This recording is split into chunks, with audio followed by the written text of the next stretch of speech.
আজকের দিনের নতুন প্লেয়াররা যারা নিজেদেরকে পুরো দাবি করে তাদের কাছে কেউ জানতে চেয়েও যে ফ্রি ফায়ারে কখনো বৃষ্টি হতো কিনা, তারা কখনো পয়জন জোন দেখেছে কিনা, তাদের কাছে আরো জানতে চেয়েও যে বন্ধুদের নিয়ে কখনো ঘন্টার পর ঘন্টা জম্বি মুড খেলেছে কিনা,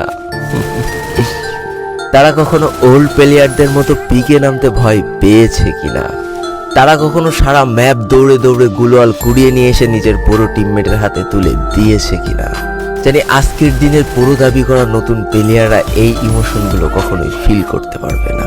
আমি নতুন প্লেয়ারদের ছোট করছি না, কিন্তু তোমরা আসলে জানো না করোনার সময় পাড়ার গলিতে সবাই একসাথে বসে ফ্রি ফায়ার গেমটা খেলার মজাটা কি ছিল। তোমরা আসলে জানো না শুক্রবারের রাত 12টার সময় লিডার অফিসারদের মধ্যে কাস্টম কার্ড ক্লেম করা নিয়ে তাড়াহুড়ো করার মজাটা আসলে কি ছিল। বর্তমান সময়ে 12 ঘন্টার জন্য ফ্রি কাস্টম পাওয়া মানুষগুলো কখনোই বুঝতে পারবে না যে সারা সপ্তাহ ওয়েট করে একটা কাস্টম পাওয়ার মজাটা আসলে কি ছিল। তুমি হয়তো জানোই না যে শনিবারে সবাই মিলে বসে সপ্তাহে একটা দিন মাত্র কাস্টম খেলার মজাটা আসলে কি। তুমি হয়তো জানোই না যে ফ্রি ফায়ারের ভিতরে অ্যাড দেখে দেখে পিঙ্ক কালারের ডায়মন্ড গুছানোর মজাটা আসলে কি। তোমরা আসলে জানো না যে ফ্যাক্টরি